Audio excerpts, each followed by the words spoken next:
Hello and welcome to Tech Affairs. मेरा नाम है सूरज और आज मैं आपसे इस वीडियो में डिस्कस करूंगा कि हाल ही में यूएनओडीसी द्वारा जारी की गई वर्ल्ड ड्रग रिपोर्ट 2020 के बारे में। ये लेक्चर काफ़ी इंपॉर्टेंट होने वाला है। उससे पहले मैं आपको बता दूं कि अगर आपको इस लेक्चर की पीडीएफ चाहिए तो डिस्क्रिप्शन में लिंक दिया गया है। टेलीग्राम चैनल पर जाइए, ज्वाइन करिए, वहाँ पर आपको सभी लेक्चर की पीडीएफ मिल जाएगी।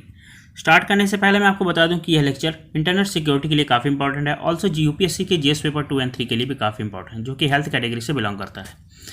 नाउ अब बात कर लेते हैं कि आज के हमारा एजेंडा क्या रहेगा इस टॉपिक का। तो सबसे पहले हम जानेंगे कि चर्चा में क्यों है, देन उसके बाद हम समझेंगे इसके कुछ इंपॉर्टेंट पॉइंट्स के बारे में डेटा एनालिसिस के थ्रू जो निकाले गए।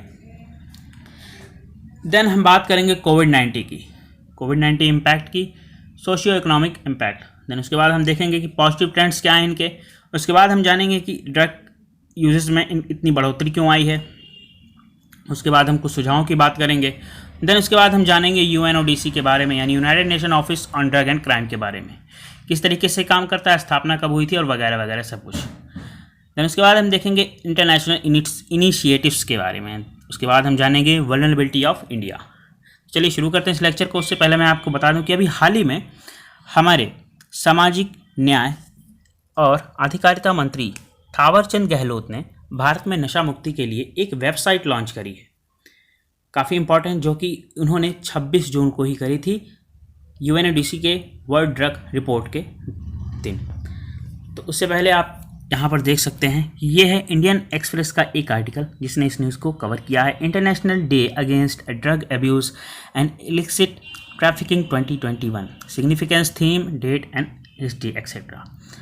और आप यहाँ पे देख सकते हैं ये है द हिंदू का article. United Nation 275 million people use drug world wide in 2020। Now अब बात कर लेते हैं कि इतना चर्चा में क्यों है, ये इतनी न्यूज़ में क्यों है खबर।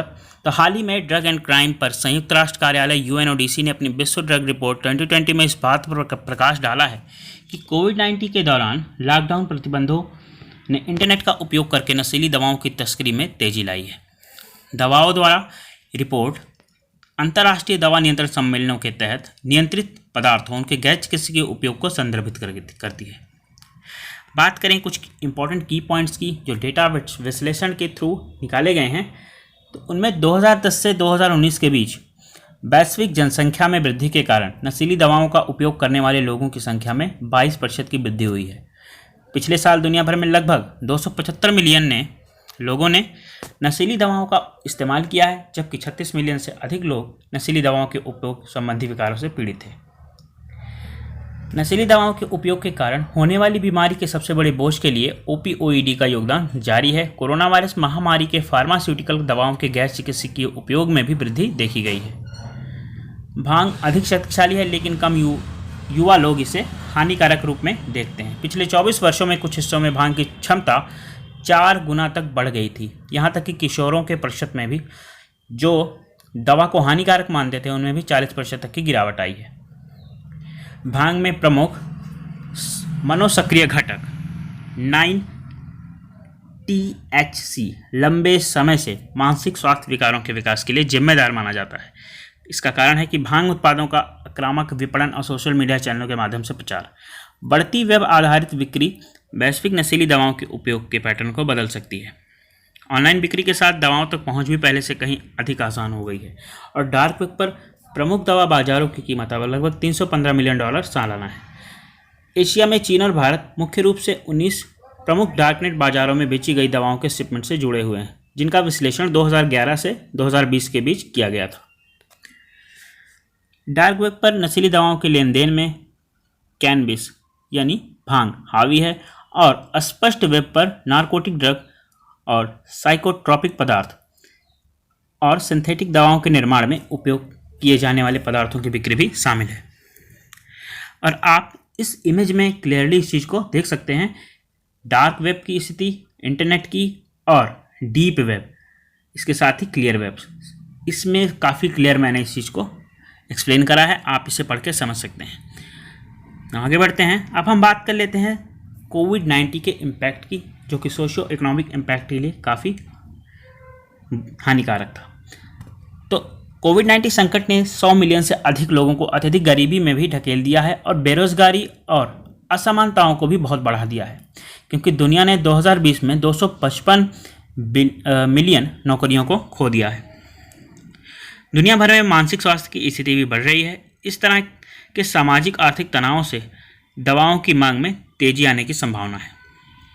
महामारी के दौरान प्रौद्योगिकियों के उपयोग में वृद्धि ने टेलीमेडिसिन जैसे सेवा वितरण के अधिक लचीले मॉडल के माध्यम से दवा की रोकथाम और उपचार सेवाओं में नवाचार को गति दी है, जिससे स्वास्थ्य पेशेवरों को अधिक रोगियों तक पहुंचने और उनका इलाज करने में सक्षम बनाया गया है। वैश्विक बाजार में उभर रहे एनडीपीएस की संख्या 2013 में 163 से गिरकर 2019 में 71 हो गई है। ओपीओईडी उपयोग विकारों वाले लोगों को इलाज के लिए उपयोग की जाने वाली दवा ओपीओईडी तेजी से सुलभ हो गई है, क्योंकि विज्ञान आधारित उपचार अधिक व्यापक रूप से उपलब्ध हो गया है। बात करें ड्रग यूसेस की, इसके मामले में जो बढ़ोतरी है उसके बारे में, तो ड्रग तस्कर लॉकडाउन प्रतिबंधों के कारण हुए शुरुआती झटकों से जल्दी ठीक हो गए हैं और एक बार फिर पूर्व महामारी के स्तर पर काम कर रहे हैं। यह आंशिक रूप से प्रौद्योगिकी और क्रिप्टोकरेंसी भुगतान के उपयोग में वृद्धि से प्रेरित है, जो नियमित वित्तीय प्रणाली के बाहर काम कर रहा है। संपर्क रहित नशीली दवाओं के लेन देन, जैसे कि मेल के माध्यम से भी बढ़ रहे हैं। एक प्रवृत्ति संभवतः महामारी से तेज हो गई है। विक्रेता अपने उत्पादों को अनुसंधान रसायन के रूप में विपणन करके या कस्टम संश्लेषण का विज्ञापन करके कानून परिवर्तन के साथ बिल्ली और चूहे का खेल खेलते हैं। अब बात कर लेते हैं कुछ सुझावों की। इस पर सजेशन क्या दिए गए हैं। भांग उत्पादों के उपयोग के प्रभाव पर गलत सूचना का मुकाबला करना महत्वपूर्ण है। जागरूकता बढ़ाने और संचार के प्रयास जो लोगों को कलंकित किए बिना वैज्ञानिक जानकारी का प्रसार करते हैं। डार्कनेट पर मादक पदार्थों की तस्करी से निपटने के लिए कानून प्रवर्तन एजेंसियों की क्षमता बढ़ाना प्राथमिकता बनी हुई है। सरकारों और निजी क्षेत्र की संयुक्त प्रतिक्रियाओं में इंटरनेट पर अवैध दवाओं के विज्ञापनों और सूची को नियंत्रित करना और हटाना शामिल हो सकता है। इंटरनेट आधारित सेवाओं के त्वरण के बराबर रहने के लिए वैज्ञानिक मानकों को लगातार अपडेट करें। ड्रग्स और अपराध पर संयुक्त राष्ट्र कार्यालय की बात कर लेते हैं, तो इसकी स्थापना 1997 में हुई थी और 2002 में इसे ड्रग एंड क्राइम यानी यूएनओडीसी पर संयुक्त राष्ट्र कार्यालय के रूप में नामित किया गया था। यह संयुक्त राष्ट्र अंतर्राष्ट्रीय ड्रग कंट्रोल प्रोग्राम और वियना में संयुक्त राष्ट्र कार्यालय के अपराध निवारण और आपराधिक न्याय प्रभाग के संयोजन से ड्रग कंट्रोल और अपराध रोकथाम कार्यालय के रूप में कार्य करता है। बात करें इंटरनेशनल इनिशिएटिव की, यानी अंतर्राष्ट्रीय पहल की बात करें कि इस प्रोग्राम को चलाने के लिए और इनके जागरूकता को बढ़ाने के लिए कौन कौन से योजनाएं चल रही हैं। तो नशीली दवाओं के दुरुपयोग और अवैध तस्करी के खिलाफ अंतर्राष्ट्रीय दिवस हर साल 26 जून को मनाया जाता है। नारकोटिक ड्रग्स पर एकल कन्वेंशन 1961 में हुआ और मनोदैहिक पदार्थों पर कन्वेंशन 1971 में। स्वापक औषधियों और मन प्रभावी पदार्थों के अवैध व्यापार के विरुद्ध संयुक्त राष्ट्र सम्मेलन 1988 में हुआ।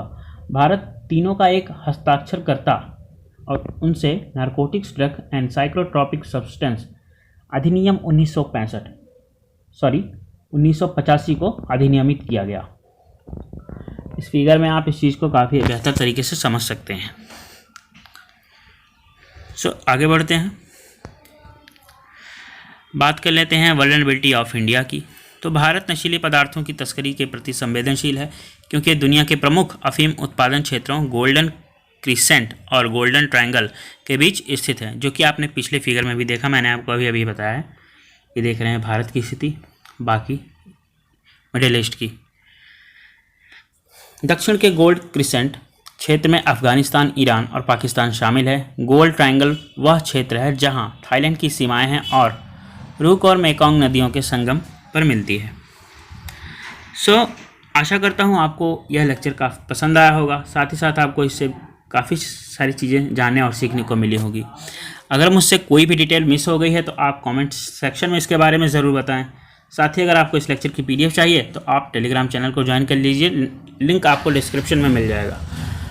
और जाते जाते मैं आपको बताना चाहूँगा कि अगर आपको साइंस एंड टेक की डेली अपडेट चाहिए कि टेक्नोलॉजी के क्षेत्र में क्या चल रहा है, फिजिक्स, साइंस, स्पेस, इन सब के क्षेत्र में नई इन्वेंशंस जो हुई हैं उनके बारे में डेली अपडेट चाहिए, तो आप मेरे इंस्टाग्राम चैनल से जुड़ सकते हैं, जिसका लिंक आपको डिस्क्रिप्शन में मिल जाएगा। ऑल्सो मैं आपको यूपीएससी से रिलेटेड जितने भी लेटेस्ट अपडेट हैं वहाँ पर प्रोवाइड करवाता हूँ, एनडीए, यूपीएससी, इन सभी से। मिलते हैं नेक्स्ट वीडियो में। Thanks for watching this, have a great day.